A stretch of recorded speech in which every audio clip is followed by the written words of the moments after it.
पुंडलिकवरदार विठ्ठल श्री ज्ञानदेव तुकाराम, पंढरीनाथ भगवान की जय, माऊली ज्ञानेश्वर महाराज की जय, जगद्गुरु तुकाराम महाराज की जय, सद्गुरुनाथ भगवान की जय।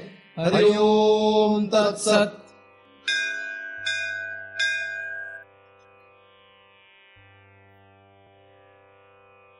ध्यानमूलं गुरुमूर्ति, पूजामूलं गुरुपदम, मंत्रमूलं गुरुर्वाक्यम, मुक्तिमूलं गुरुकृपा। ब्रह्मेवाहम अहम ब्रह्म न चाहम ब्रह्मणा पृथक, नाहम देहो न मे देहा केवलहम सनातन। या ठिकाणी आपण सर्वजण नेहमीप्रमाणे दृग्दृश्य विवेक या ग्रंथाचा अभ्यास करण्यासाठी एकत्रित जमलेलो आहोत। आतापर्यंत आपण 28 श्लोकांचा अभ्यास केलेला आहे। 29व्या या श्लोकाचा आपण आता विचार करीत आहोत। 29वा श्लोक, स्तब्धी भाव रसास्वादात तृतीय पूर्ववन्मतः यतै समाधिभिः षड्भिः नयत कालम निरंतरम, असा हा 29 क्रमांकाचा श्लोक आहे। समाधीचा अभ्यास आपण काही श्लोकांमध्ये करीत होतो। एकूण 6 प्रकारे आपण समाधींचा विचार केला आहे। तर पहिली समाधी कुठली? सविकल्प। सविकल्पमध्ये 2 समाधी आहेत, एक दृश्यान्वित आणि शब्दान्वित, तिसरी समाधी निर्विकल्प समाधी। आणि नंतर मग या समाधींचा पुन्हा अभ्यास आपण पाहिलेला आहे। तर या समाधींमध्ये तिसरी जी समाधी आपण पाहिली म्हणजे निर्विकल्प समाधी, त्या निर्विकल्प समाधीचाच पुन्हा या ठिकाणी अभ्यास सांगितलेला आहे। स्तब्धी भाव रसास्वादात तृतीय पूर्ववन्मत, म्हणजे पूर्वी जो आपण अभ्यास केला त्याला धरूनच हा अभ्यास पुन्हा इथे पहिल्या चरणामध्ये श्लोकाचे आहे। स्तब्धी भाव या शब्दाचा आपण मागील वेळेस विचार करतो। स्तब्ध, स्तब्ध होणे म्हणजे, स्तब्ध होणे म्हणजे काय? आपण मागच्या वेळेस विचार केलेला आहे या शब्दाचा। स्तब्ध होणे म्हणजे काय? आता सगळे स्तब्ध झाले, सगळे स्तब्ध झाले म्हणजे काय? काय झाले? काही न करणे म्हणजे स्तब्ध होणे। जगातलं सगळ्यात अवघड काम काय आहे? काही न करणे जगातलं सगळ्यात अवघड काम आहे। कारण काही करू नको असं म्हटलं तर खूप वैतागलेल्या माणसाला बरं वाटेल। काही वेळानंतर, काही दिवसानंतर त्याला काही न करता राहणं फार अवघड आहे। म्हणजे व्यावहारिक दृष्ट्या सुद्धा काही न करणे ही एवढी सोपी गोष्ट आहे। सतत काहीतरी करत राहणे हा प्रत्येक जीवाचा स्वभाव आहे। प्रत्येक जीव हा सतत काहीतरी करत राहतो आणि काहीतरी करण्यासाठी त्याला जी करणं आहेत त्याला आपण कर्मेंद्रिय असं म्हणतो। म्हणजे कर्मेंद्रियांनी काहीतरी करत राहणे, त्यासाठी ज्ञानेंद्रियाचा उपयोग करणे, अधिक अतिइंद्रियाचा उपयोग करणे आणि या सर्वांच्या द्वारे करत राहणे। एकदा का केलं की त्याच्या पुढे त्याला काय नाव येतं? केल्यामुळे करता। तो कोण होतो? केलं म्हणजे त्याला नाव येतं करता। पण जिथपर्यंत करत राहणार तिथपर्यंत स्तब्धी भावचा प्रश्न येत नाही। स्तब्धी भाव येणार कसा? तर स्थूल रूपाने स्तब्ध होणे म्हणजे काही न करणे असा आपण मागील वेळेस पण विचार केला होता। तर काही न करणं यासाठी अनेक लोकांनी त्यावर विचार केला, अनेक लोकांनी त्याचा अभ्यास केला आणि मग त्यामध्ये अनेक मार्ग तयार झाले। मग जितकं कमी कमी कमी कमी करता येईल असं करत करत करत करत काही लोक समाधीत जाऊन बसले। म्हणजे गुहेमध्ये जाऊन समाधी लावली इथपर्यंत काही लोकांनी न करणं केलं आणि त्यामध्ये ते स्तब्ध आहेत असं जगाला दिसतं। तशी त्यांची परिस्थिती असते। काही योगी कमी अधिकार असेल तर आतमध्ये फिरत राहतात, पण काही योगी निर्विकल्प समाधीपर्यंत योग मार्गाच्या पोहोचतात। तर त्या समाधीमध्ये जाऊन राहणं हा सुद्धा एक स्तब्धी भावच आहे.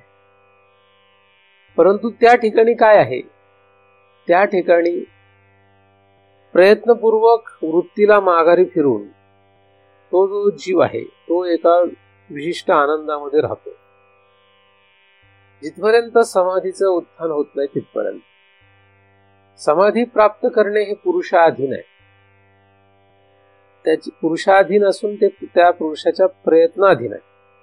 म्हणजे प्रयत्नाने समाधी प्राप्त करता येते योग मार्गामध्ये.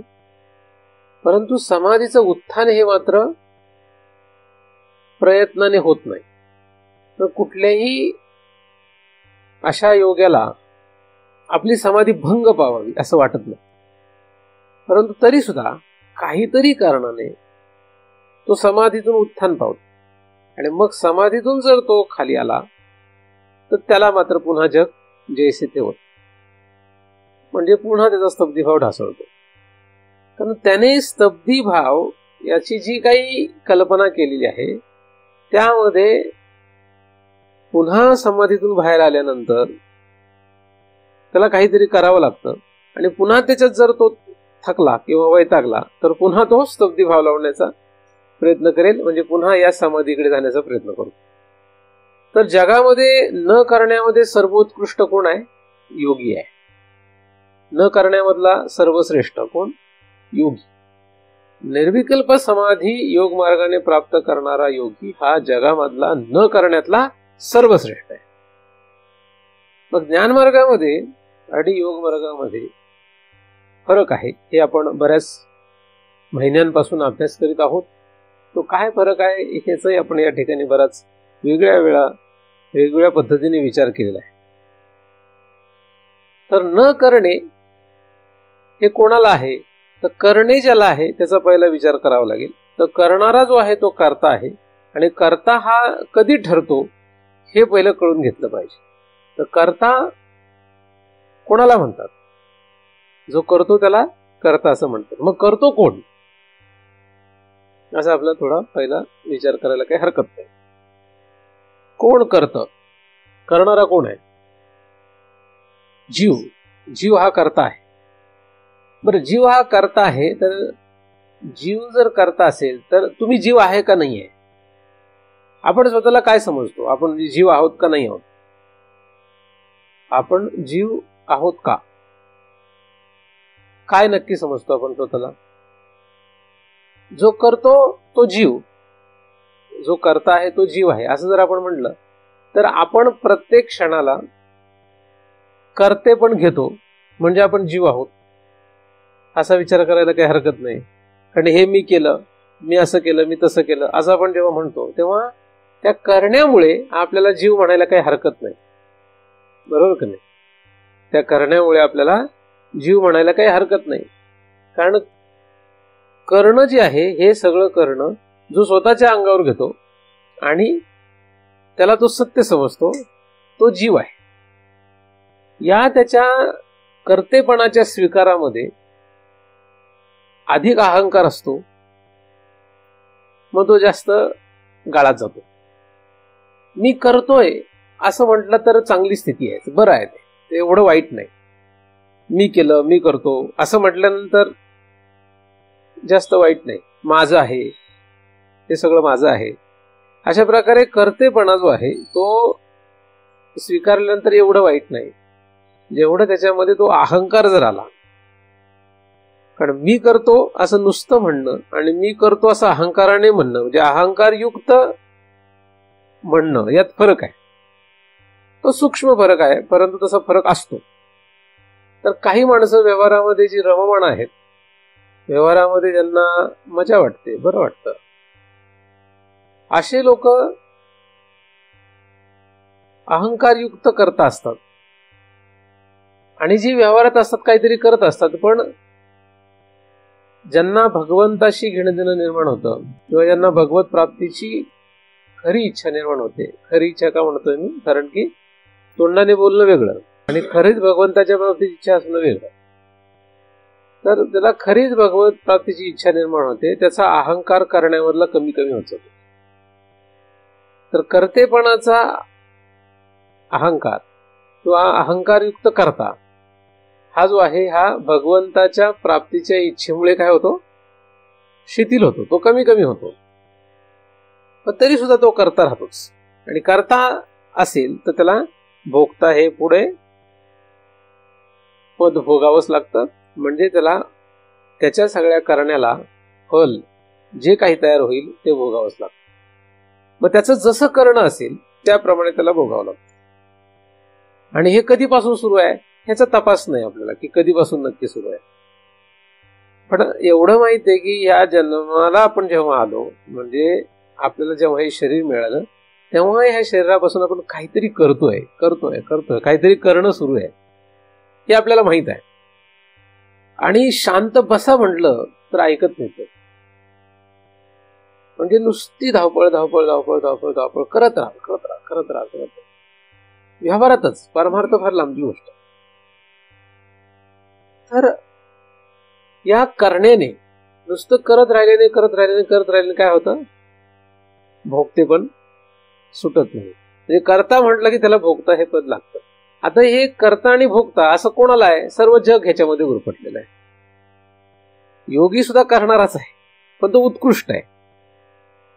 कारण त्याने या करण्यामधून असं काहीतरी केलं की जेणेकरून त्याला स्तब्धी भाव प्राप्त झाला, म्हणून तो श्रेष्ठ आहे.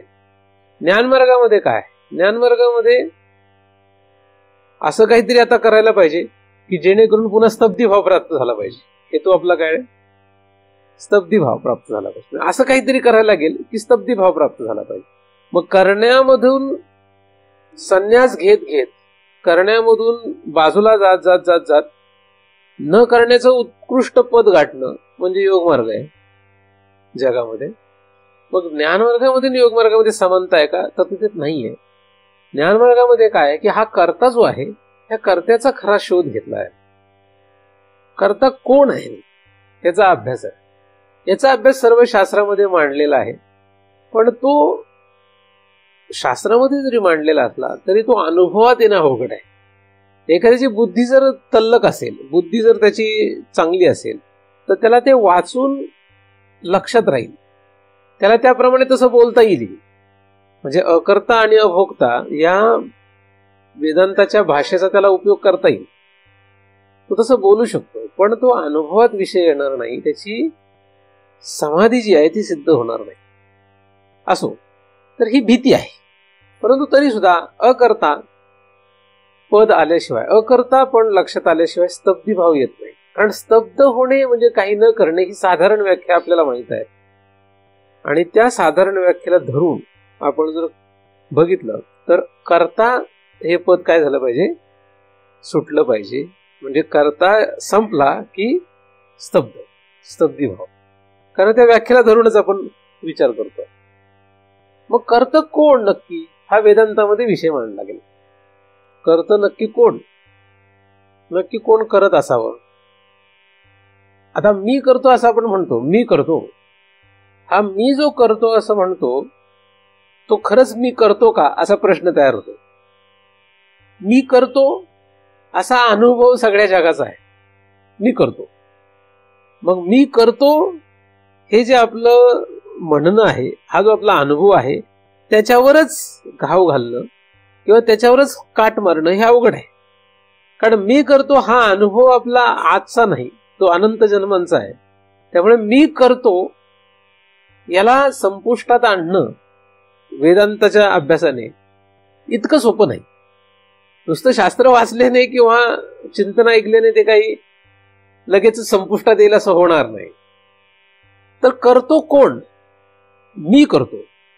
मी करतो असं म्हटल्यानंतर हा मी कोण आहे असा प्रश्न तयार होतो. आणि मी जो आहे हा मी कोण याचं जर आपल्याला उत्तर शोधायचं झालं तर मी कोण आहे, जो म्हणतो मी करतो त्याचंच नाव जीव.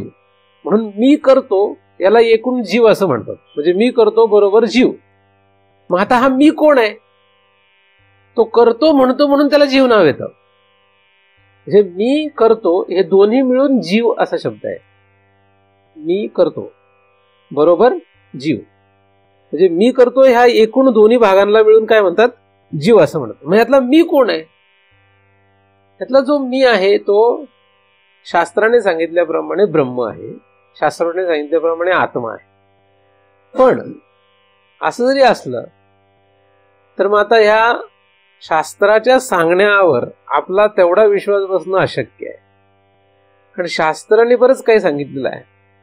त्यामुळे मी हा निसंदेहपणे आत्मा आहे, मी हा निसंदेहप्रमाणे ब्रह्म आहे, असं लक्षात येण्यासाठी एक तपश्चर्या अंगाला लागते.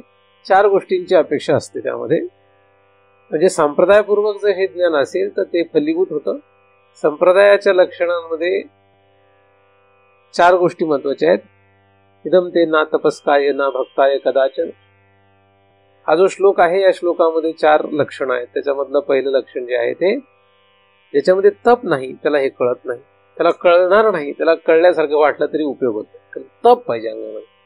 तप कसं तयार करावं हा एक मोठा अभ्यासाचा विषय आहे. जो भोगामध्ये रममाण असतो तो तप तयार करू शकत नाही शरीरामध्ये.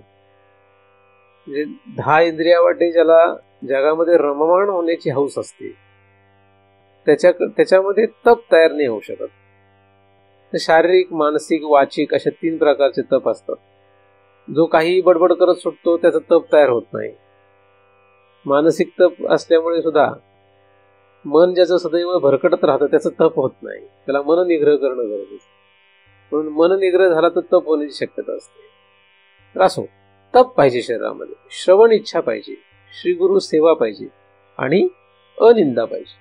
तर या 4 लक्षणांनी युक्त जर एखादा साधक असेल तर त्याला कदाचित हा विषय फलीभूत होण्याची शक्यता असते. जितका उत्कृष्ट अधिकारी तितका लवकर त्याला या बोधाकडे जाता येतं. तर मी खरं तर आत्मा आहे किंवा ब्रह्म आहे, परंतु आता मी करतो असं म्हटल्याने तो आत्मा राहत नाही किंवा ब्रह्म राहत नाही, तो जीव असं होतो. मग करतो हा दुसरा शब्द आहे. तर एक भाग आहे करतो, एक भाग आहे मी. तर मी हा खरा आत्मा आहे, पण करतो शब्दाने तो कोण झाला? आत्मा झाला. कोण झाला? जीव झाला. तर दुसरा भाग काय? करतो. मग करतो म्हणजे काय? करतो म्हणजे काय? करणं हे कशाचं आहे? तर करणं जे आहे ते प्रकृतीचं आहे. म्हणजे मी हा खरा कोण आहे? मी हा खरा आत्मा आहे आणि करतो हा जो भाग आहे तो खरा प्रकृती आहे. मग या प्रकृतीमध्ये काय काय येतं? म्हणजे करतो या शब्दामध्ये प्रकृती आहे आणि प्रकृतीमध्ये काय काय येतं? तर प्रकृतीमध्ये 5 महाभूत, मन, बुद्धी, अहंकार असं अष्टधा प्रकृतीच्या रीतीने विचार केला तर येतं. म्हणजे त्या प्रकृतीने निर्माण केलेलं सगळं जे आहे ते प्रकृतीचं मध्ये येतं. तर तिने काय काय निर्माण केलंय? स्थूल देह प्रकृती आहे. स्थूल देह ही काय? हे प्रकृती आहे. म्हणून आपण कधी कधी विचारतो तुझी प्रकृती बरी आहे का? म्हणून आपण म्हणतो नाही, ताप आलाय जरा. मग कोणाला ताप आलेला असतो? मग आपण बघतो हा म्हणजे शरीराला ताप आलाय, म्हणजे हे जे आहे ही खरी प्रकृती आहे. तर हे जी प्रकृती आहे ती प्रकृती फक्त स्थूल देह म्हणजे प्रकृती नाही, तर सूक्ष्म देह सुद्धा काय? प्रकृती आहे. 3 गुण ही सुद्धा प्रकृतीच आहे. 3 गुण, 5 महाभूत, अपंचीकृत, पंचीकृत यांच्यापासून गोळामेळा करून मिश्रण करून निर्माण झालेलं सगळं प्रकृती आहे. प्रकृतीच्या आधिपत्याखाली काय तर बराच मोठा प्रपंच आहे. तर 5 महाभूत आणि त्यापासून निर्माण झालेलं सगळं, 3 गुणांमधून 5 महाभूत, 5 महाभूतांपासून सगळं जग. तर हे सगळं जे आहे ह्या प्रकृतीमध्ये. आता सगळ्या जगाकडे जाण्यापेक्षा आपल्या स्वतःकडे जर आपण आलो तर स्थूल शरीर जे पंचीकृत पंचमहाभूताचं आहे, आतमध्ये सूक्ष्म शरीर जे अपंचीकृत पंचमहाभूताचं आहे आणि ही अपंचीकृत पंचमहाभूत जी आहे ती 3 गुणातून आलेली आहेत. तर 3 गुणातून हा सगळा स्थूल शरीरापर्यंतचा खेळ आहे आणि हे सगळं काय? सगळं प्रकृती आहे. मग या प्रकृतीला धरून जो आत्मा मी करतो असं म्हणतो, काय होतं? मी करतो असं म्हणतो, त्याला आपण जीव असं म्हणतो. वास्तविक करणं जे आहे ते हिचं आहे. कोणाचं? प्रकृतीचं. म्हणजे यांचं करणं आहे. वास्तविक हात देतो आणि घेतो, हात देतो आणि घेतो, डोळे पाहतात, कान ऐकतात, मन विचार करतं. वास्तविक असं आहे. पण हा जो आत्मा आहे हा आत्मा याच्यामध्ये अनुस्यूत होतो, याच्यामध्ये गुरफटून मी करतो असं समजू लागतो. म्हणजे हाताच्या करण्याला तो स्वतःच करणं समजायला. म्हणजे हाताच्या देण्या घेण्याला तो मीच देतो घेतो असं समजू लागतो, डोळ्याच्या पाहण्याला तो मीच पाहतोय असं समजू लागतो. तर अशा रीतीने या प्रकृतीपासून जे काही व्यवहार होतात त्या सगळ्याला तो मीच करतो असं समजू लागतो. मग मनाने जर काही संकल्प विकल्प केला तर मीच विचार केला असं त्याला वाटायला, बुद्धीने अहंकाराने या सगळ्यांनी कशानेही काहीतरी केलं की तो त्याला मीच केला असं समजू लागतो. आणि तिथेच त्याचा स्तब्धीभाव नष्ट होतो. स्तब्धीभाव कुठे नष्ट होतो? जेव्हा तो ते समजतो तेव्हा त्याचा स्तब्धीभाव नष्ट होतो. असं कधी झालं सांगता येत नाही, पण जेव्हा केव्हा झालं तेव्हापासून आजपर्यंत आपला स्तब्धीभाव नष्ट झालेला आहे. आणि याच्या सगळ्या करण्याला आपण आपल्या डोक्यावर घेऊन नसतो. आपण स्वतः वास्तविक स्तब्ध असताना, खरे तर स्तब्ध असताना ह्या सगळ्याला आपण आपल्या डोक्यावर घेऊन नाचू लागतो. तर पाहे पा पुढीलांचे ओझे, तरी आपला माथा घ्यायचे, तरी सांग कान दाटीचे धनुर्धरा. या नियमाप्रमाणे हे सगळं याचं जे काही ओझ आहे तो आपल्या डोक्यावर घेतो आणि त्याने तो दाबला जातो, तरी तो नष्ट होतो किंवा तो त्याच्यात गुरफटून जातो, अडकून जातो. तैसी शुभा शुभ कर्मे निफसती या प्रकृती धर्मे, या मूर्ख मती भ्रमे मी करता म्हणे. ऐसा अहंकाराधिरूढ. अहंकाराधिरूढ म्हणजे अहंकारावर आरूढ झालेला. एक देशी मूढ तया परमार्थ हा गुढ उकलावाना. तर अशा कोणालाही हा परमार्थ सांगू नये असा काय एक भाग आहे, एक अर्थ आहे त्याचा. आणि दुसरा अर्थ आहे अशा कोणालाही परमार्थ उलगडणार नाही. ज्ञानेश्वरी पाठ झाली तरी सुद्धा, म्हणून किती वेळा तुम्ही ज्ञानेश्वरी वाचता याला काही किंमत नाही. काही लोक म्हणतील बरं झालं आम्ही वाचतच नाही, पण आम्हाला वेळ मिळत नाही. आता वेळ मिळतोय, पुढे एकदा का हे सुटलं, मनुष्य देह म्हणजे मजा. जगातला सर्वोत्कृष्ट मजा करण्याचा ध्येय कुठला आहे? वाटेल ते करता येतं, स्वतंत्रता आहे. म्हणून मनुष्य देहात काही करता येतं. झोपा वाटलं झोपून राहता येतं, काम करा वाटलं तर काम करत, काय वाटेल ते करता येईल तुम्हाला. महाराज म्हणतील तसंही करता येतं, नाही म्हणतील तसंही करता येतं. पण एकदा का मनुष्य देह गेला की मग मात्र काही करता येत नाही. मग आपलं काही चालत नाही. मग इतकी हालत होते की त्याला सांगता सोय नाही. म्हणून मनुष्य देहामध्ये सावध व्हावं. तर हा परमार्थ असा गूढ असल्यामुळे तो उकलला जाणार नाही. का? कारण अहंकाराधिरूढ आणि त्याने प्रकृतीचं करणं सगळे आपल्या डोक्यावर घेतलेलं आहे. प्रकृतीचं करणं आपलं म्हणलं, मग हे जे आहे हे प्रकृतीचं करणं असताना त्याला असं एकदम अचानक आपण सोडून मग मी करत नाही असं म्हणणं अशक्य आहे. माझं नाही असं म्हणणं अशक्य आहे, एकदमच अशक्य आहे. तुम्हाला असं वाटतं ना की आपल्याला एका क्षणात मुक्त व्हावं, लगेच भगवंताची प्राप्ती व्हावं, असं वाटतं का नाही वाटतं? किती लोकांना वाटतं असं की देवा काहीतरी कर, एका क्षणात मी मुक्त झालं पाहिजे, एका फटक्यात मुक्त झालं पाहिजे, म्हणजे एका क्षणात देवप्राप्ती झाली पाहिजे, असं किती लोकांना वाटतं? सगळ्यांनाच वाटतंय, बरोबर का नाही? म्हणजे स्तब्धी भाव, ह्या भाषेमध्ये सांगायचं स्तब्धी भाव प्राप्त व्हावा असं किती वेळेला तो व्हावं वाटतं? एका क्षणात व्हावं वाटतं. पण तो का होऊ शकत नाही? साधं गणित आहे. तुमच्या नावावर घर असलं, समजा तुमच्या नावावर घर आहे, घर माझं आहे ना, म्हणजे माझं म्हणणं हा कर्तेपणा आहे. काय माझं म्हणणं हा काय कर्तेपणा आहे. आणि स्थूल शरीर सूक्ष्म शरीराला अहम म्हणणं हा सुद्धा काय वाटोळ करण्याचाच विषय आहे. म्हणून मम आणि अहम, अहम आणि मम हे दोन गोष्टी काय हे आपलं वाटोळ करणार आहेत. या अहम आणि मम मुळे कर्तेपणा टिकून आहे. कशामुळे टिकून आहे? अहम म्हणजे अहंकार नाही, मम आणि अहम हे दोन काय आहेत आपल्याला आपलं वाटोळ करणाऱ्या गोष्टी आहेत. मग याला जर तुम्ही एका क्षणात तोडू शकले तर एका क्षणात भगवत प्राप्ती. बघा, कुठेच जायची गरज नाही. पंढरपूरला जाऊ नका, आळंदीला जाऊ नका, इकडे पण येऊ नका. तुम्ही कुठेतरी ठरवा, तुमच्या घरात बसल्या बसल्या तुम्हाला भगवत प्राप्ती होईल. कसं करायचं काम? फक्त काय करायचं, तुम्हाला जितक्या सेकंदात करावं वाटतंय तेवढ्या सेकंदात काय करायचं, मम आणि अहम संपवायचं. शक्य आहे का? प्रयत्न करा. आता एवढं सोपं काम आहे. काही लोक म्हणतात महाराज आता काही नाही, माझं काही राहिलेलं नाही, माझं काही नाहीये, आता काही नाही माझं, असं म्हणणं वेगळं आणि प्रत्यक्षात तसं त्या ममला नाही अहमला वाटणं वेगळं. म्हणजे त्या मीला तसं साक्षात अनुभवता येणं. अहम न मम, अहम न मम असं त्या मीला साक्षात वाटणं, पक्क ठाम निश्चय होणं, तेवढं सोपं काम नाही. ती एक तपश्चर्या आहे की नाही. तर तुमच्या नावावरचं सगळं काय करा, सोडून टाका. काय करू नका, मम या वर्गात ठेवू नका. म्हणजे आपल्याकडे काय राहिलं पाहिजे, मम या कक्षामध्ये काय पाहिजे, मम मध्ये काहीच नाही. सर्वोत्कृष्ट गोष्ट काय आहे, मम जे आहे, मम मध्ये स्थूल प्रपंचामध्ये मम घालवण्याची सर्वोत्कृष्ट अवस्था म्हणजे अंगावरचा कपडा सुद्धा टाकून द्यायला. का त्याच्या पलीकडे त्याग कशाचा करता येत नाही. आणि अशी महात्मे या जगामध्ये पाहायला भेटतात की अंगावरचा कपडा सुद्धा त्यांनी त्यागला. इतके उत्कृष्ट लोक आहेत जगामध्ये. तर स्थूल शरीर हे सुद्धा मम आहे. आपल्याला ह्याला चिकटलेला मम म्हणून आपलं सुटत नाही. ह्याला चिकटलेले आहेत काही. ह्याला काही चिकटलेत का नाही. माशा कुठेही चिटकत नसतात का, चिकटतात कुठेही. कुठेही चिकटतात का माशा, कुठे चिकटतात, कुठे चिकटतात माशा. मुंगळे कुठेही चिकटत नाहीत, कुठे चिकटतात.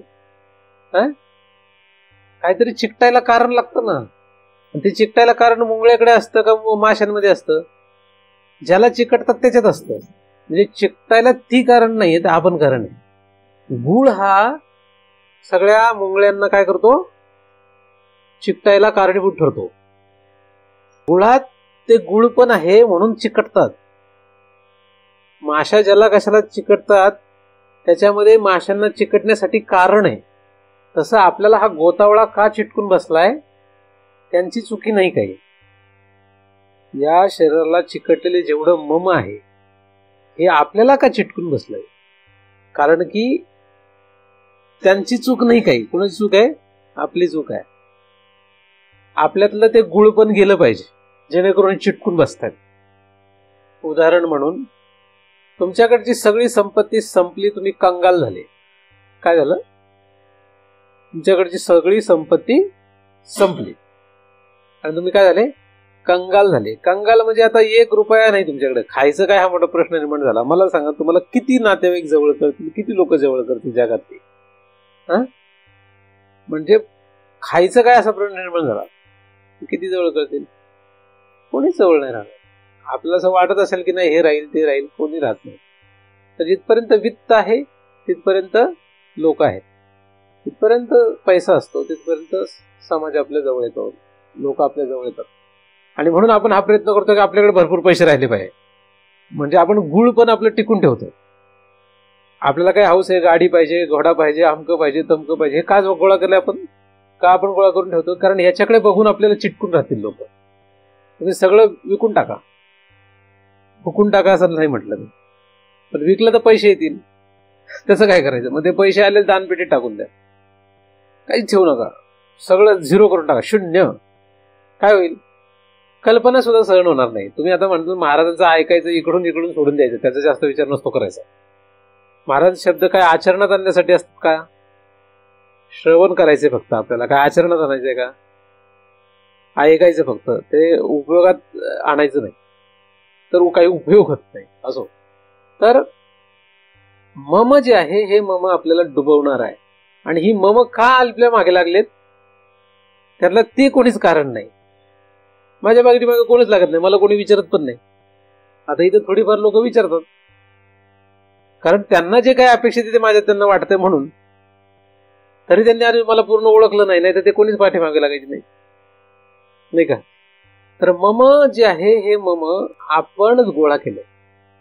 आपल्याला काही कोणी बळजबरी नाही दिली, बळजबरी केलेली नाही. महाराजांकडे जरी लोक आले तरी हा विचार करतात की महाराजांकडे तुमचं जर गेलं तर आपलं घरदार भरभराट वगैरे सगळं राहील ना, सगळं नीटनेटकं, सुख संपत्ती धन दौलत हे सगळं नीट राहील का नाही, असं लोक विचार करतात. आणि काही काही लोक असं सांगतात महाराजांकडे गेलं की तुमचं सगळं नीटनेटकं होईल. म्हणजे नीटनेटकं म्हणजे सगळं सुरळीत, सुख संपत्ती धन दौलत हे सगळं राहील असं लोक समजतात. आणि मग असं झालं की काय होतं, गोतावळा टेकून राहतो.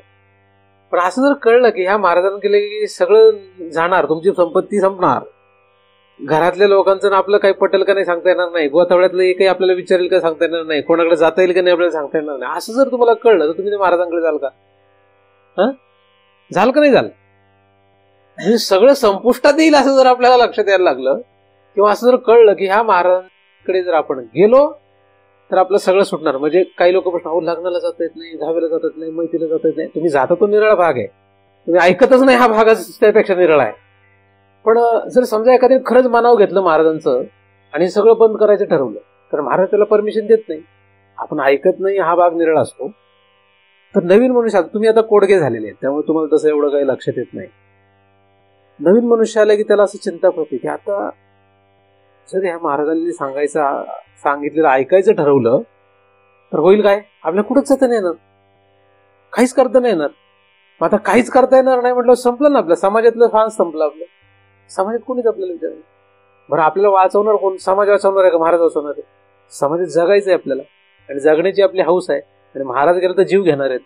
महाराजाचं काम असतं जीव घेणे, समाजाचं काम असतं जीव जगवणे. या दोघांतला फरक आहे. महाराजाकडे गेले तर महाराज जीव घेतात, समाजाकडे गेले तर समाज जीव जगवतो. कोण कुठे जाईल? हे का होत नाही हे लक्षात घ्या. हे समाधीपर्यंत आपण का जाऊ शकत नाही त्याचं कारण आहे ते. पण साधू संतांनी हे सांगून ठेवलेलं आहे, तुम्ही ज्या ठिकाणी राहता, ज्यांच्यामध्ये गोतावळ्यामध्ये राहता, हे सगळं धुरासारखं आहे. धुराने डोळे भरून गेल्यासारखं आहे. हे काय? धुराने डोळे जर भरले तर काही दिसत नाही, तशी परिस्थिती आहे. कारण की हे सगळे तुम्हाला जगवताना दिसत असले तरी ते तुम्हाला मरणाच्या दाराकडे नेत आहेत. जे जे जगवतायत तुम्हाला असं वाटतंय, ज्यांच्यामुळे आपण जगतो असं वाटतंय, जगण्यामध्ये मजा वाटते असं ज्यांच्यामुळे आपल्याला वाटतंय, त्यांच्या सगळ्यांमध्ये तुम्ही जगत असताना एक दिवस मृत्यू आहे. कोण आहे? की ज्या मृत्यूच्या तावडीतून तुम्हाला ते कोणीही सोडू शकत नाही, कोणीही सोडू शकत नाही. जे तुम्हाला जगवतायत असं वाटतंय, जे जगवतायत असं वाटतंय ते तुम्हाला मृत्यूच्या खाईत लोटतायत. कुठे लोटतायत? म्हणजे आपले आई बाप, बायको, मुलं, गोतावळा हे आपल्याला कुठे लोटतायत नकळतपणे, त्यांनाही माहित नाही ते. हा तो प्रवाह आहे नुसता. हे काय? महापूर आहे संसाराचा. काय हा महापूर आहे. ह्याच्यामध्ये सगळे वाहत चाललेत. तर हे सगळे जे आपल्याला कुठे लोटतायत? मृत्यूच्या घशात लोटतायत. जाळण्यापलीकडे त्यांना काही करता येणार नाहीये. त्यांनी नाही जाळलं तरी किडे मोकडे खाणार आहे. परंतु तरी आपण सावध होत नाही, आपल्याला लक्षात येत नाही. आपल्याला असं वाटतं यांच्यात जगणं आहे. यांच्यात जगणं नसून यांच्यात काय आहे? आपण मरतो आहोत, मरत चाललेलो आहोत. आणि आता जरी लक्षात आलं नाही तरी मरण जेव्हा लक्षात येईल, मरण जेव्हा जवळ येईल, मरणाच्या वेळेस कदाचित माझे शब्द तुम्हाला आठवतील, त्यामुळे वेळ निघून गेली असेल. त्यामुळे काय झालेलं असेल?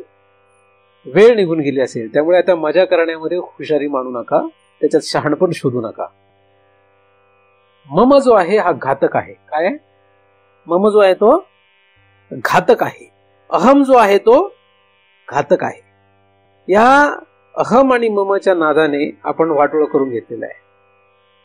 याला आणि याच्या आतल्या शरीराला मी समजणं हे अहम आहे. आणि याला चिकटलेल्या कशालाही माझं समजणं हे काय? मम आहे. तर अहम ममतेची अलवड सवडी माते न पळती चिका बापुडी, म्हणून जन्म मरणाची दुथडी भरुणी ठेली. जन्म मरणाची दुथडी दोन्ही ठिकाणी तो सारखा गटांगळ्या खात राहतो.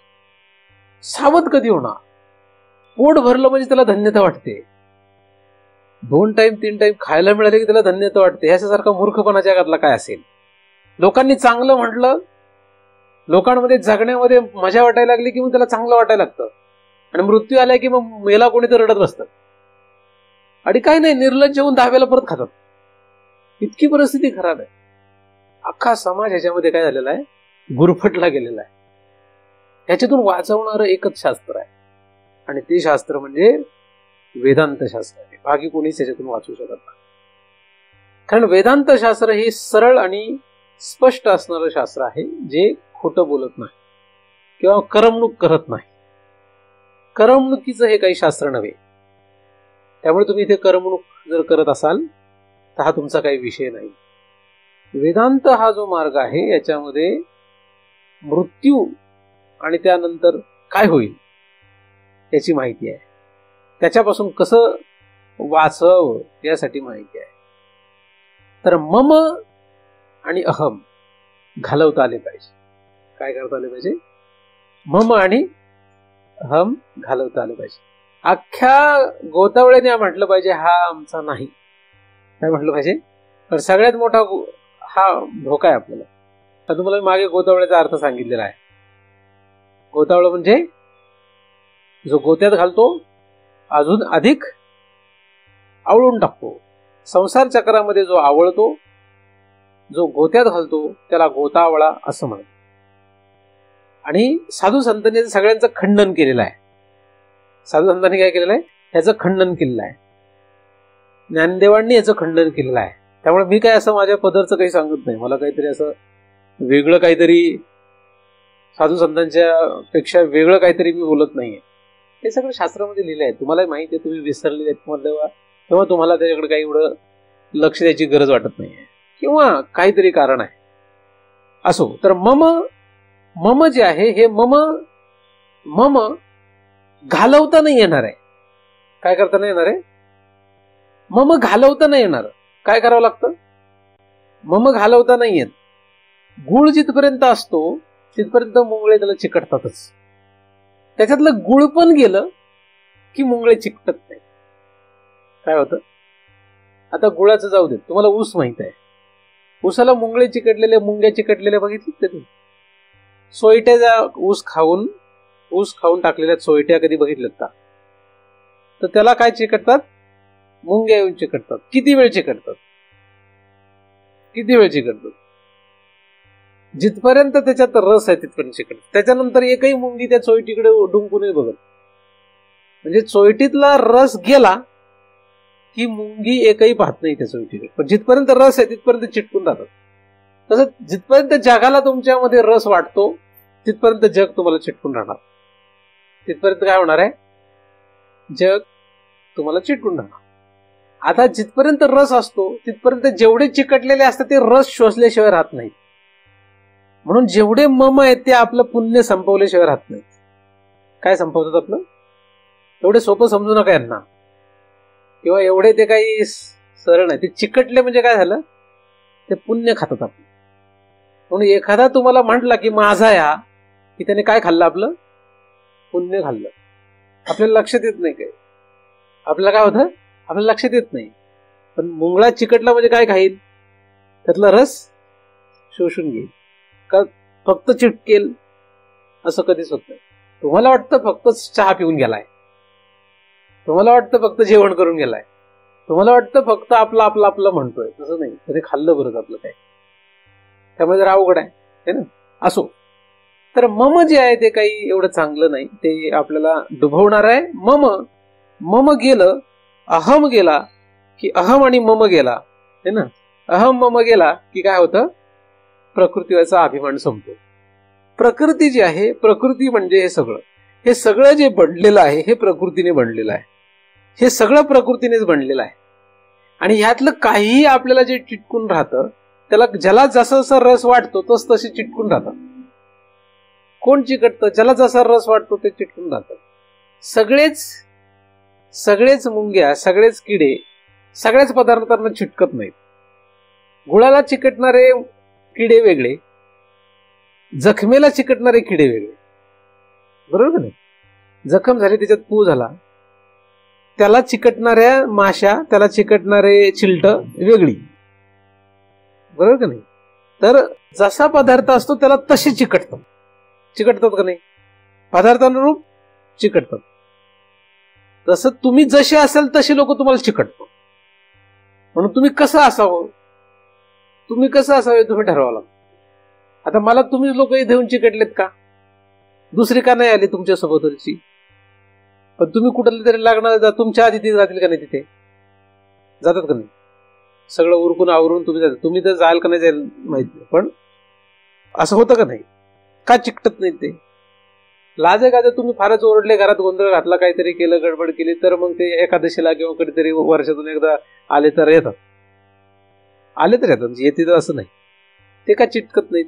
कारण त्यांचा रस वेगळा आहे, हा रस नाही. मी जो तुम्हाला रस सांगतो तो निराळा आहे. त्या रसात तुम्हाला काहीतरी रस दिसतोय असं वाटतंय मला, म्हणून तुम्ही चिकटले.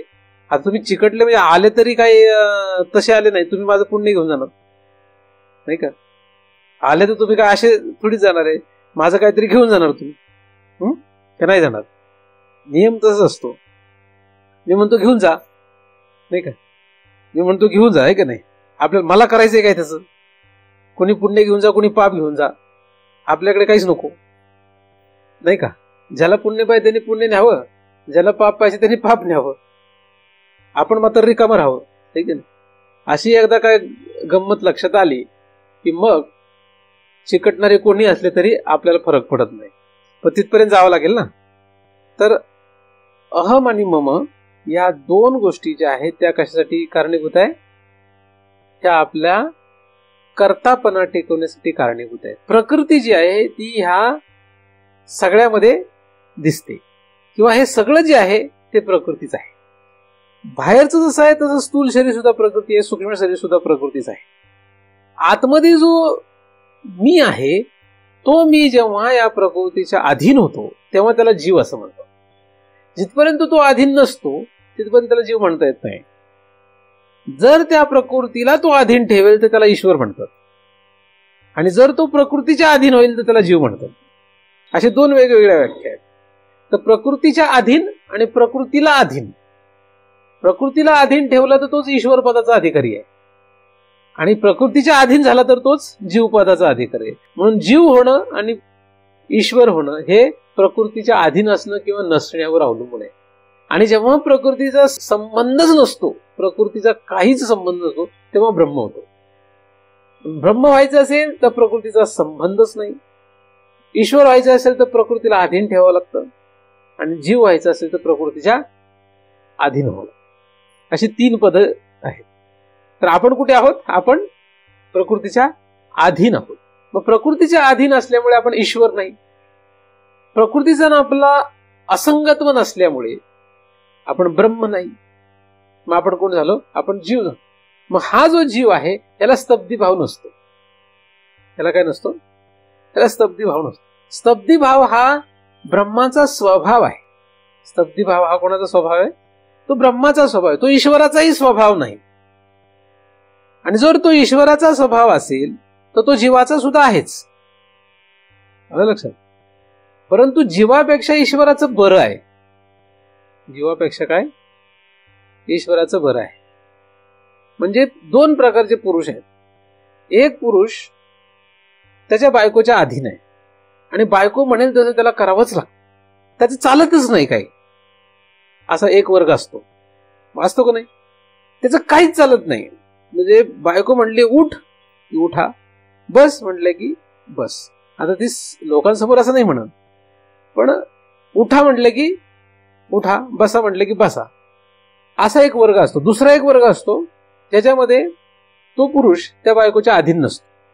म्हणजे ती बाई पुन्हा पुन्हा विचार करते नवऱ्याला काही सांगायचे आहे, पण तरी सुद्धा हे दोघं दाम्पत्य असतात. हे दोघे जण, दोन्ही वर्ग म्हणजे नवरा बायको असतात दोघेही, पण असे दोन वर्ग असतात का नाही?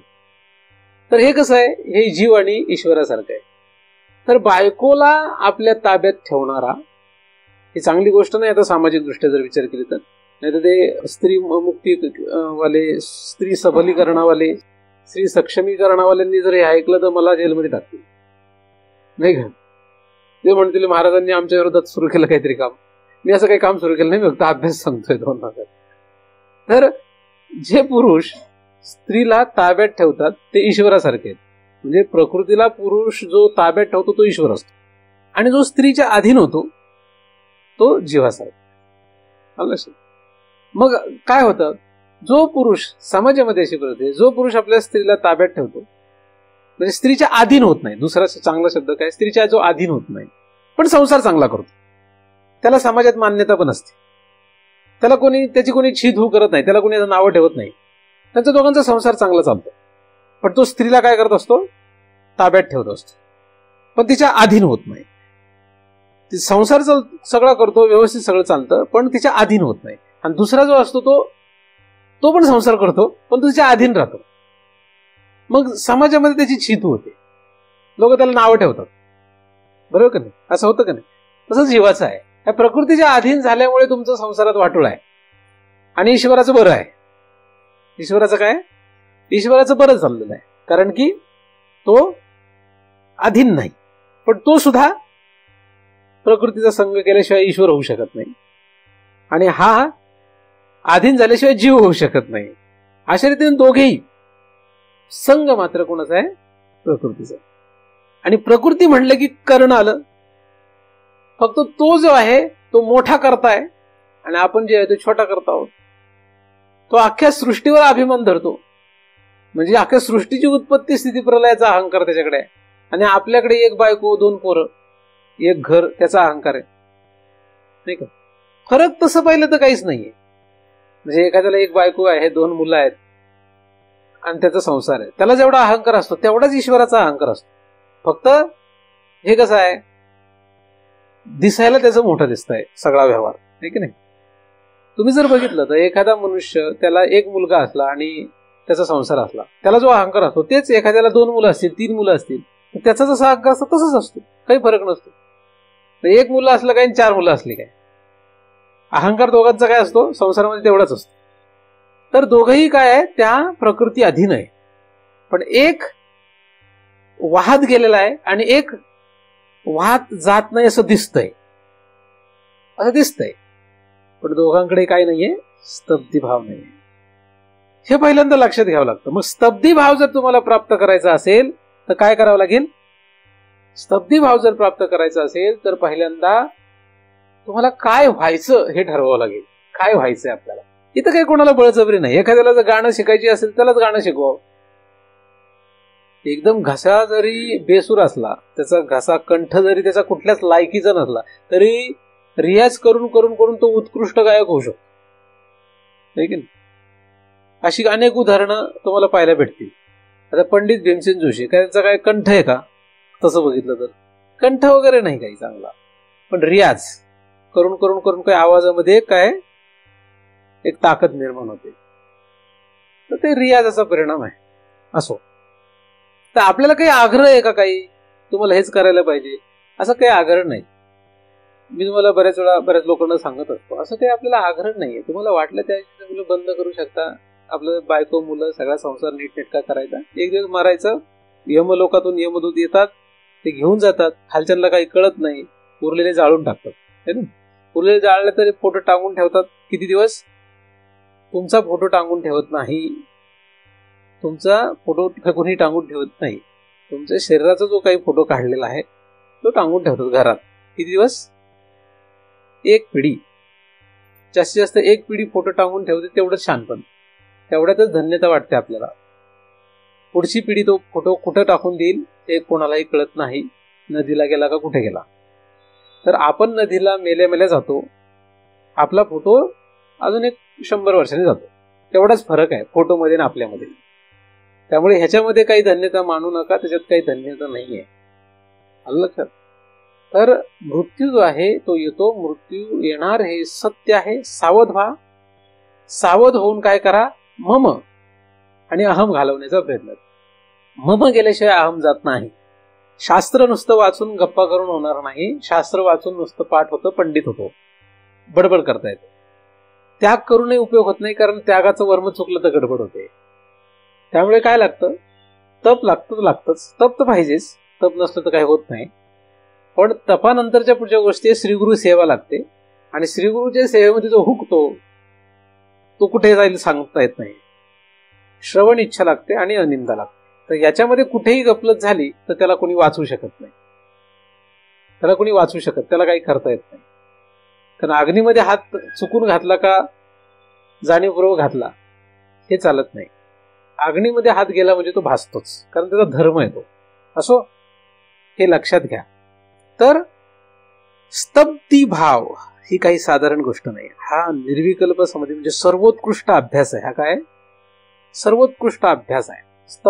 स्तब्ध होणे म्हणजे व्यावहारिक दृष्ट्या काही न करणे आणि पारमार्थिक दृष्ट्या सुद्धा काही न करणे. काही न करणे ही स्थिती. मग योग्याला वाटलं काही न करणे म्हणजे समाधीत बसणे, म्हणून त्याने तसं काही न करणे केलं. मग त्याला सांगावं लागलं तसं नाही, ते असं सांगावं लागलं. आपल्याला योगही कळत नाही, ज्ञानही कळत नाही, संसारात तर गोंधळ सोडून गेलेला आहे. मग वाचवणार कोण आपल्याला? कोणाच्या नंतर आपण पाया पडणार की बाबा वाचव म्हणून?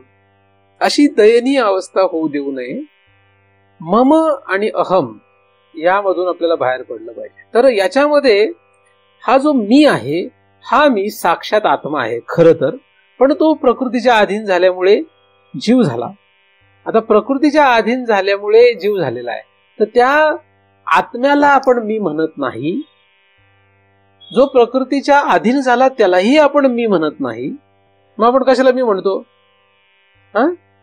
आपण या दोघांच्या संयोगाने तयार झालेल्या भलत्याच तिसऱ्या गोष्टीला मी म्हणतो. हे तर त्याच्यापेक्षा भयानक आहे. आपण आत्म्यालाही मी म्हणत नाही, शरीरालाही मी म्हणत नाही. आपण कशाला मी म्हणतो? याला आपण मी म्हणत नाही कधीच. याला मी म्हणताना जरी दिसत असलो तरी खरं याला पण मी म्हणत नाही. आपण आत्म्याला सुद्धा मी म्हणत नाही. मग कशाला मी म्हणतो? तर ह्या दोघांच्या संयोगाने निर्माण झालेली तिसरीच एक भलती गोष्ट आहे, त्यालाच काहीतरी आपण मी म्हणतो. त्याला अन्योन्य अध्यास म्हणतो. अन्योन्य अध्यासातून निर्माण झालेल्या गोष्टीला आपण मी म्हणतो. म्हणजे अंतःकरणात प्रतिबिंबित झालेल्या चैतन्याला आपण मी म्हणतो. इंद्रिया वाटे, शरीरा वाटे, विषयांकडे जाणाऱ्या चैतन्याला आपण मी समजतो. कारण ते प्रतिबिंबित झाल्यानंतर जे चैतन्य आहे ते चैतन्य विषयाकडे धावतं, त्या चैतन्याला आपण मी समजतो. म्हणजे आपण जीवाला मी समजत नाही, तर प्रमात्याला मी समजतो. आणि जीव आणि प्रमात्यामध्ये थोडा सूक्ष्म भेद आहे, हे आपण लक्षात घेण्यासारखं आहे. की जीव जो आहे तो प्रकृतीचा संघ ज्याचा आहे त्याला जीव असं म्हणतात, पण तो जीव वाहू लागला की त्याला प्रमाता असं म्हणतात. म्हणून जो जीव वाहतो त्याला प्रमाता असं म्हणतात. बाबा म्हणायचे जो ओघळतो त्याचं नाव प्रमाता. जो ओघळला, तर जीव जो आहे तो ओघळल्यानंतर प्रमाता ठरतो. म्हणजे आधी तो खरं बघितलं तर प्रमाता नसतो, आणि प्रमाता जेव्हा म्हटलं जातं तेव्हा त्याला अंतःकरणाचा संबंध घातला होता. आणि तोच प्रमाता पुढे प्रमाणाच्या द्वारे प्रमेयादेशापर्यंत जातो आणि ह्या सगळ्या खेळामध्ये गुरफटून जातो. मग त्याला कळत नाही का? मग तिथे स्तब्धीभाव संपतो. स्तब्धीभावाचा त्याचा काही संबंध नाही. मग ह्या सगळ्याला कशालाही शांत केलं म्हणजे स्तब्धीभाव हा गैरसमज काढणं गरजेचं आहे. ह्या सगळ्या कशालाही शांत करता येत नाही, कारण ह्या सगळ्यांचे स्वतःचे धर्म आहेत. बरं, हे सगळे जे आहेत म्हणजे प्रकृतीचे हे सगळे जे धर्म आहेत, 5 ज्ञानेंद्रिये, 5 कर्मेंद्रिये, 5 प्राण, हे सगळं जे काही प्रकृतीचं आहे, ह्या सगळ्याला स्वतःची काहीच सत्ता नाही. यांना सगळ्यांना स्वतःची काहीच चेतना नाहीये. चैतन्य हा त्यांचा कोणाचाच स्वभाव नाही. हे मूळतः सगळे जड आहेत हे सगळे. पण जेव्हा हा जीव यांच्यामध्ये प्रवेश करतो, म्हणजे त्यांच्यामध्ये प्रतिबिंबित होतो, तेव्हा त्या प्रतिबिंबित झालेल्या चैतन्याच्या सत्तेवर हा खेळ चालतो. काय होतंय? त्या प्रतिबिंबित झालेल्या चैतन्याच्या सत्तेवर हा खेळ चालतो. मग तो प्रतिबिंबित झालेले चैतन्य जे आहे ते चैतन्य नुसतं सत्ता मात्रच आहे खरं बघितलं. पण जे प्रतिबिंबित झालेले चैतन्य ते आणि शरीर किंवा प्रकृती ह्या दोघांच्या संयोगाने जो काही आहे त्याला आपण काहीही म्हणतो. मग काय म्हणतो? जर मनातल्या एखाद्या विशिष्ट वृत्तीला जर तो धरून राहिला तर त्याला काय वाटतं?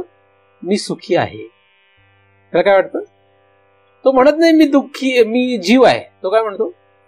कोणी म्हणतं का मी जीव आहे? नाही म्हणत. तो म्हणतो मी सुखी आहे, मी दुःखी आहे, मी चांगला आहे, मी वाईट आहे, मी पापी आहे, मी पुण्यवान आहे, असं तो म्हणतो. म्हणजे काय करतोय नक्की?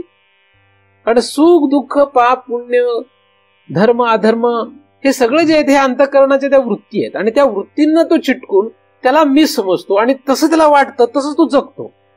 यापैकी कुठल्या तरी वृत्तीला धरून अनंत जन्म तो फिरत राहतो. प्रत्येक जीव हा यापैकी कुठल्या तरी वृत्तीला धरून अनंत जन्म फिरत असतो. अख्ख्या जगाची धावपळ जर तुम्ही बघितली तर कशासाठी आहे? सुख प्राप्त करायचंय, दुःख निवृत्त करायचं यासाठी आहे. कुठलं सुख? भगवत सुख नाही. तर ह्या अंतःकरणामध्ये जे सुख आहे त्या सुखाच्या प्राप्तीसाठी लोक धावतात. पण त्या अंतःकरणामध्ये त्या सुखाचा प्रतिद्वंद्वी दुःख नावाचा एक प्रकार आहे, तो त्याला सोडत नाही. कारण जसं पृथ्वीवर उजेड असतो तसा अंधार हा असतोच असतो. अंधार गेला की उजेड, उजेड गेला की अंधार, असं चालतच राहतं. त्याप्रमाणे आपण सगळेजण या अंतःकरणामध्ये असलेल्या सुखाच्या पाठीमागे धावतो आणि त्या सुखाच्या पाठीमागे धावत असताना दुसरं कोण पाठीमागे लागतं?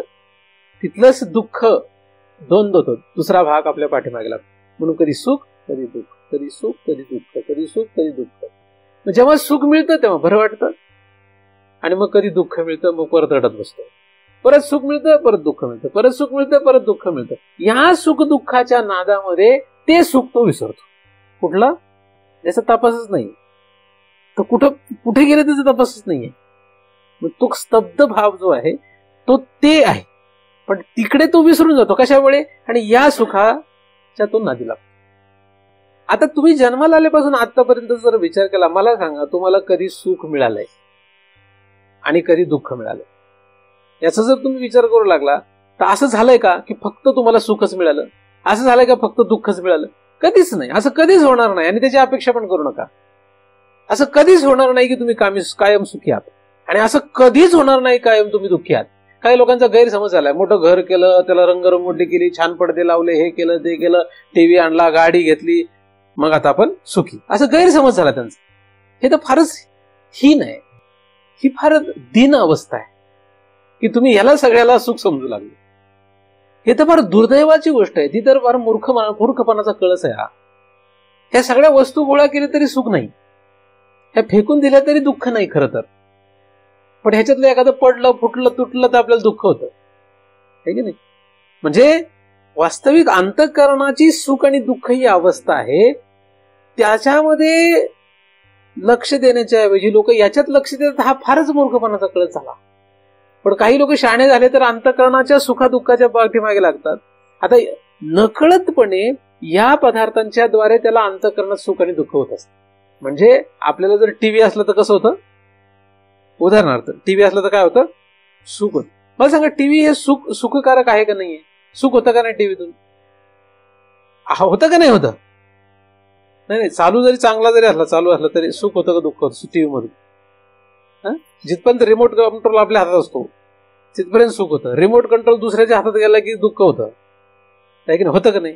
तुमच्याकडे एकच टीव्ही एकच रिमोट कंट्रोल असला तर दुसऱ्याच्या हातात रिमोट कंट्रोल गेला तर काय होतं? तुमची सिरियल लागली बरोबर आणि तुम्हालाच ती बघायची, आणि त्याच वेळेस जर दुसरंच बारकं पोरगं आलं तर मग तर फारच ते काय सांगता येत नाही काय करेल. असो, तर पदार्थ जो आहे तो आपल्याला सुख देईल का दुःख देईल सांगता येत नाही. तो सुख पण देतो, दुःख पण देतो, ठीक आहे नाही? त्यामुळे ह्यांची काही गॅरंटी नाही, कधी सुख देतील कधी दुःख देतील. जगातल्या कुठल्याही पदार्थाचं असंच आहे. असो, तर या सुख दुःखामध्ये आपण रममान राहिल्यामुळे स्तब्धी भाव हा आपला काही विषय नाही. तर पदार्थ कुठलाही असो तो सुख पण देईल दुःख पण देईल म्हणून समजून चालायचं. नवरा हा फक्त सुखाला कारण होत नसतो आणि फक्त तो दुःखालाही कारण होत नसतो. तो दुःख देईल का सुख देईल हे कशावर अवलंबून आहे काही सांगता येत नाही. म्हणजे टीव्ही आणलेला किती वर्ष नीट राहील याची काही गॅरंटी असते का? तसं नवरा आणलेला किती दिवस नीट राहील याची काही गॅरंटी नसते. बायको आणलेली किती दिवस राहील याची काही गॅरंटी नसते. ठीक आहे, आपल्या हातात नाहीये. रिपेअर झाला तर ठीक आहे, नाही रिपेअर झाला तर विषय संपतो, है ना?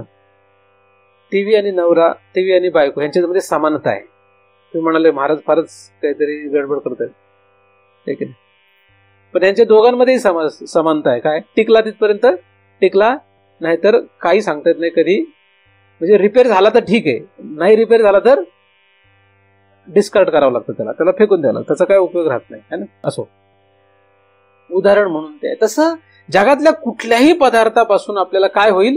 सुख होईल का दुःख होईल? दोन्ही होतील. आपल्या मनावर आहेत का ते?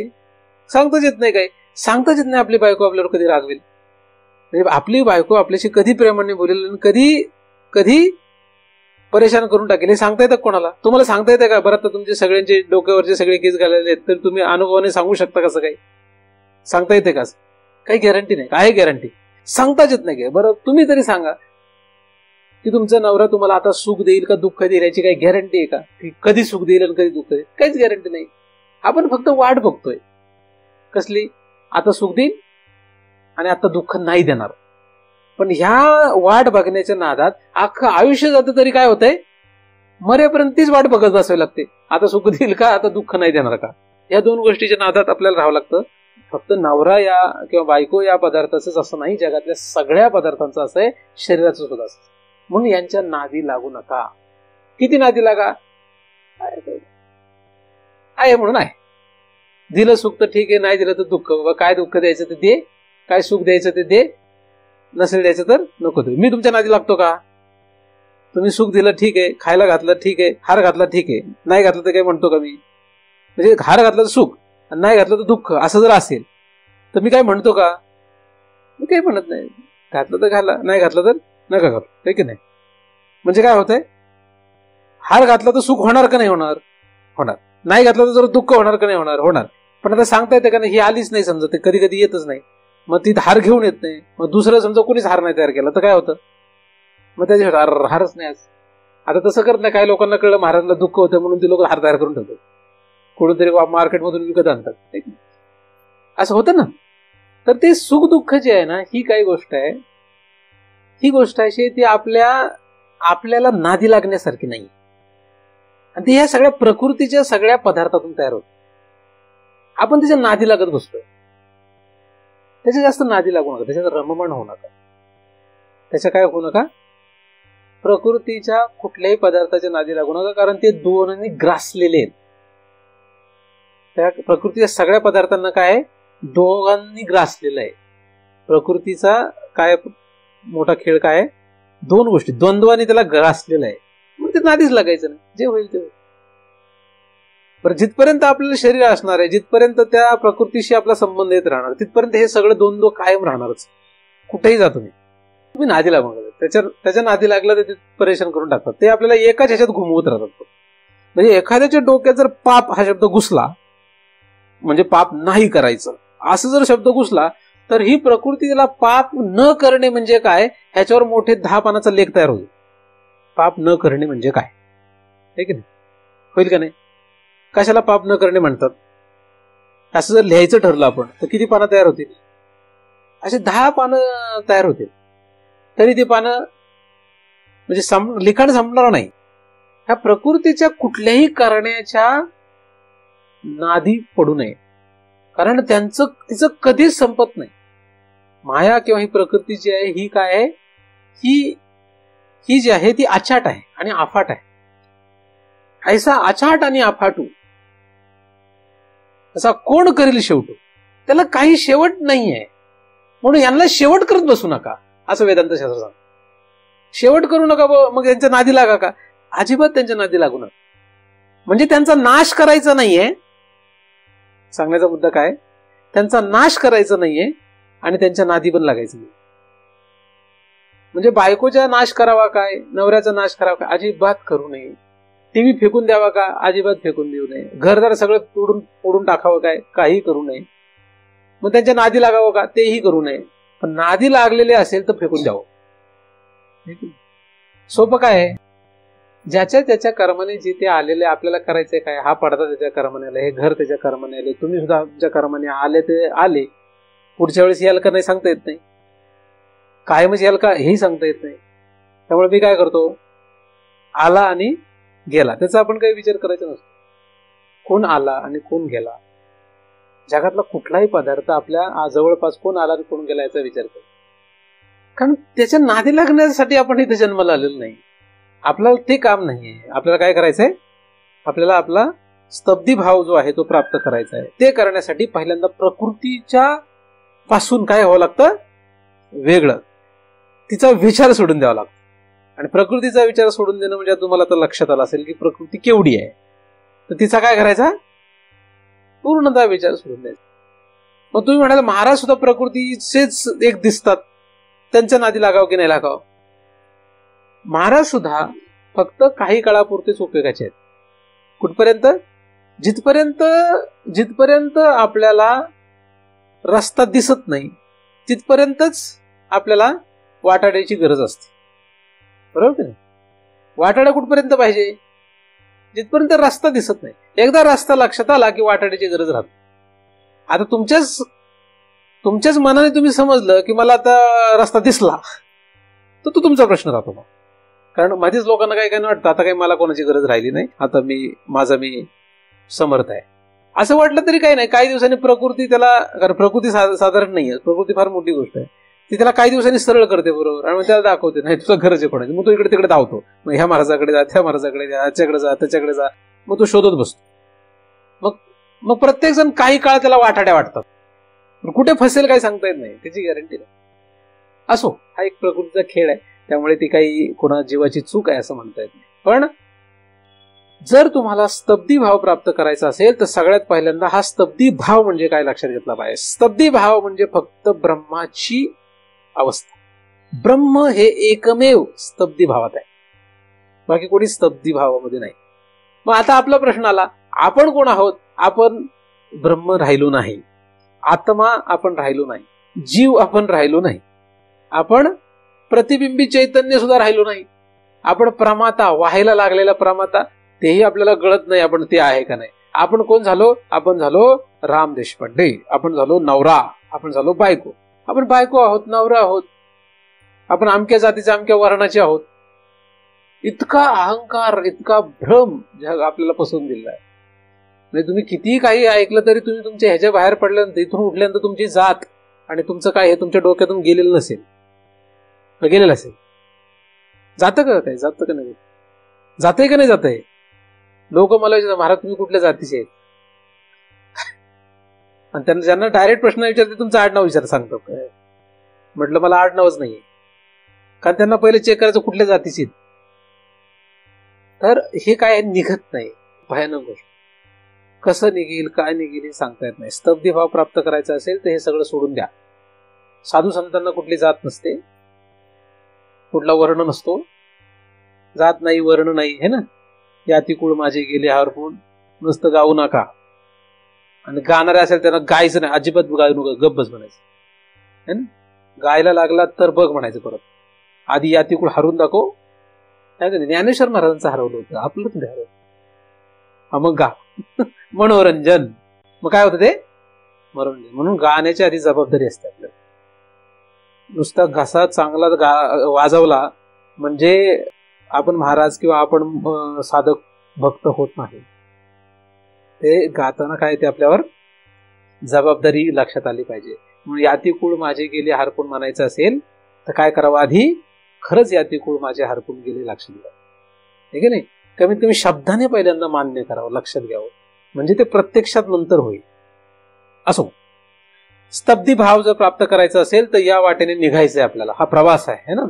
तर आता सध्या आपण फक्त काय केलंय, अहम आणि मम ह्याला बाजूला टाकण्याचा कसा प्रयत्न करता येईल याचा विचार केलेला आहे. तर प्रत्येक जणाला आपापल्या अधिकारानुरूप हे मम घालवता यावं, कारण एवढं सोपं नाही, इतकं सोपं नाही आहे. कारण की हे बोलणं फार सोपं आहे. तुम्हाला असं वाटत असेल की हे सोपं आहे, तर असं नाहीये. तुमच्याकडे असलेली तुमची स्वतःची जी वस्तू आहे, ज्याला तुम्ही स्वतःची समजता, अशी वस्तू इथून गेल्यानंतर त्यागून बघा काय होतं. प्रयत्न करून बघा काय, की जी तुम्हाला प्रिय वाटते स्वतःला, अशी एखादी गोष्ट त्यागून बघा काय होतं. स्त्रियांनी काय करावं, घरी जायचं आणि आपली सगळ्यात आवडती साडी घ्यायची आणि कुणाला तरी देऊन टाकायची. एवढं प्रयोग करून बघा. पुरुषांनी आपलं जे काही आवडतं शर्ट पॅन्ट असेल ते कोणाला तरी आता गेल्या गेल्या दान करून बघा काय होतं. नाही 2 दिवस तुमची झोप उडाली तर बघा, ठीक आहे नाही. 40 साड्या असल्या तरी सुद्धा बरं, एवढं सोपं नाही ते, काय नाही एवढं सोपं. आणि तेवढं जर शक्य झालं तर मग अंगावरचा एखादा सोन्याचा दागिना असं काहीतरी देऊन बघा काय होतं. आहे का कोणाकडे काय असलं तर देऊन बघा काय. शेजारच्याला देऊन टाका, मला नका. मी लोकांना वाटेल महाराज आता गोळा करतात काय सोनं, शेजारच्याला देऊन टाका कायमचं. चला बघा जमतंय का. काही लोक घालून चालले नाहीत, ते लग्नाला जाताना घालून जातात. मी लग्नाला गेल्यानंतर तिथं पण येऊन जर म्हटलं द्या शेजारच्याला, दिलं काय नाही. असं अवघड आहे, एवढं सोपं नाही. नुसती गंमत चालू आहे आपली. तुम्हालाही बरं वाटतंय, मलाही बरं वाटतं शुक्रवारी, ठीक नाही. मलाही काही काम नाही, तर शनिवारी सुट्टीच असते मला. त्यामुळे मग तुमचंही मनोरंजन, माझंही मनोरंजन. असो, मनोरंजनाचा हा विषय करू नका. हा विषय जो आहे तो भगवत प्राप्तीचा आहे. भगवंत म्हणजे ब्रह्म, ब्रह्म म्हणजे स्तब्ध. स्तब्धी भाव भगवंताचं स्वरूप आहे आणि ते जर आपल्याला प्राप्त करता आलं तर निर्विकल्प समाधी, अन्यथा निर्विकल्प समाधी आहे. या निर्विकल्प समाधीपर्यंत पोहोचण्यासाठीचा हा प्रवास आहे. या पहिल्या पातळीपासून निघून तिथे पोहोचायला किती वेळ लागते? डोळ्याची पापणी लावते एवढीच वेळ लागते, त्याच्यापेक्षा जास्त वेळ लागत नाही खरं तर. पण आपल्या ह्या अशा विचित्र स्वभावामुळे आपल्याला तिथे पोहोचायला किती वेळ लागेल हे देवाला पण सांगता येणार. तर भगवंत आपणा सर्वांवर कृपा करोत आणि तेने करून आपल्याला आपल्या अधिकारानुरूप साधन करता यावं अशी त्याच्या चरणी प्रार्थना करतो. त्याच्या कृपेनेच निर्माण झालेलं चिंतन त्याच्याच चरणी अर्पण करून इथेच पूर्ण करावं.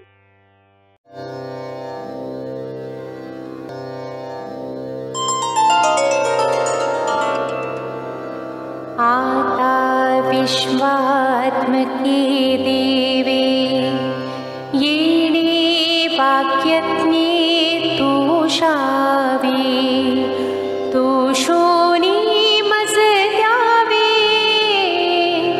फसाय दान हे. जे खळांची व्यंकटी सांडो तया सत्कर्मी रते वाढो. भूता परस्परे पडो मैत्र जीवांचे. दुरितांचे तिमिर जावो, विश्व स्वधर्म सूर्ये पाहो.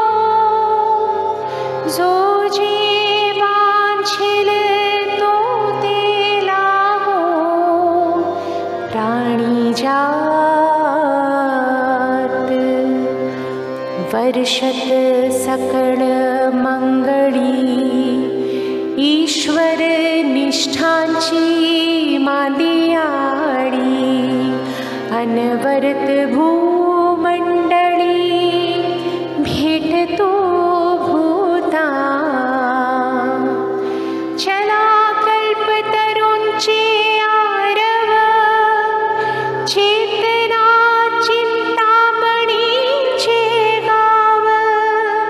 बोलते जे अर्णव पियुषाचे. चंद्रमे जे अलांछन, मार्तंड जे तापहीन. ते सर्वाही सदा सज्जन, सूय रे होतु. किंबहुना सर्वसुखी पूर्ण होनी तिहि लोकी. भजी जो आदि पुरुखी, अखंडित आणि ग्रंथोपजीवी. विशेषी लोकी दृष्टा दृष्ट विजये हुआ बीजी. येथ मणि श्री विश्वेश्वरावो, हा होईल दान पसावो.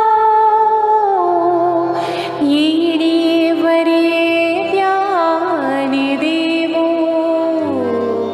सुखिया झाला, सुखिया झाला, सुखिया